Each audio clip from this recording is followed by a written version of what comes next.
Hello guys, welcome back to one more vlog. ఇదే కొచ్చిలో last vlog అనమాట. ఆ రోజు మేము రిటర్న్ అయిపోవాలి ఇంకా. సో మాకు పక్కనే ఉండే కొచ్చికి దగ్గరలో ఉండే కుంబలాంగి విలేజ్కి మేము వెళ్ళాము. దీన్ని మోడల్ టూరిజం విలేజ్ అని కూడా పిలుస్తారు. సో ఇక్కడ స్పెషల్ అన్నారు కానీ మీరే చూడండి స్పెషలా కాదా అనేది మీకే తెలుస్తుంది. సో ఇక్కడ ఏంటంటే మెయిన్గా బ్యాక్ వాటర్స్ దగ్గర చైనా ఫిషింగ్ ఉంటుంది. అట్ ది సేమ్ టైం చుట్టూరు మ్యాంగో ఫారెస్ట్ ఇవన్నీ ఉంటాయి.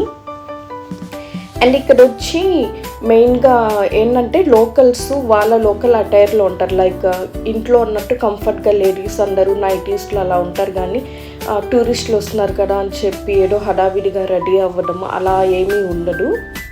చూస్తున్నారు కదా, ఇదంతా మ్యాంగ్రూవ్ ఫారెస్ట్ విలేజ్ అంతా చూసేదానికి ప్రశాంతంగా ఉంటుంది. చైనా ఫిషింగ్ కూడా ఉంది.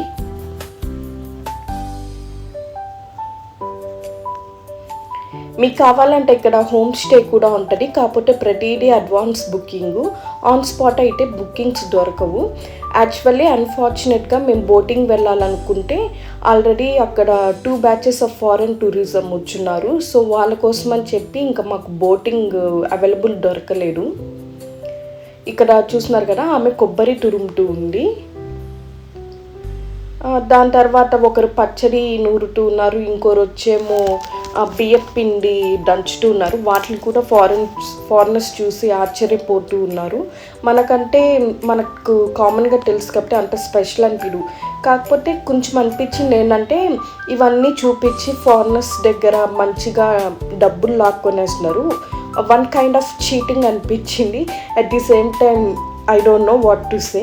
బట్ ఇక్కడ చూస్తున్నారు కదా ఈ గ్రీనరీ. సరే మేము అనుకున్నాము ఎట్లాగో బోటింగ్ దొరకలేదు కదా, కొంచెము ఆ చుట్టూరు టైం స్పెండ్ చేసి వెళ్దామని చెప్పి ఆల్రెడీ అక్కడ ఒక బోటింగ్ వచ్చింది. ఇంకో దాంట్లో వచ్చేమో వెయిటింగ్ ఉన్నారనమాట దిగేదానికి.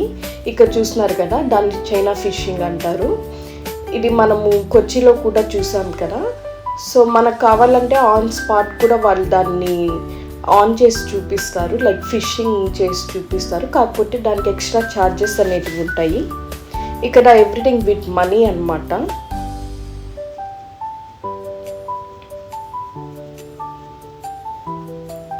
కాకపోతే ఇలాంటి విలేజెస్ దగ్గరికి వచ్చినప్పుడు ఏంటంటే బాబు ఉన్నాడు కదా బన్నుకి, అన్నీ చూపించచ్చు అనమాట.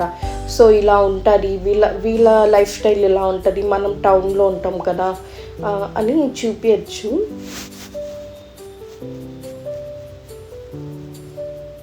ఇక్కడ ఈయన వచ్చి టపాస్ పేల్చి చూపిస్తున్నాడు బన్నుకి.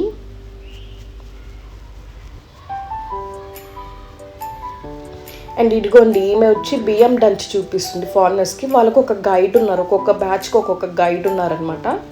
సో వాళ్ళకి చూపిస్తూ ఉన్నారు. ఐ థింక్ ఆ రోజు మా ఫ్యామిలీ ఒకటే అనుకుంటా, ఇండియన్ ఫ్యామిలీ. ఐ హోప్ మీకు అందరికి మా వీడియోస్ నచ్చుతున్నాయి అనుకుంటున్నాను. ప్లీజ్ సబ్స్క్రైబ్ చేసి మమ్మల్ని సపోర్ట్ చేయండి. Thank you for watching.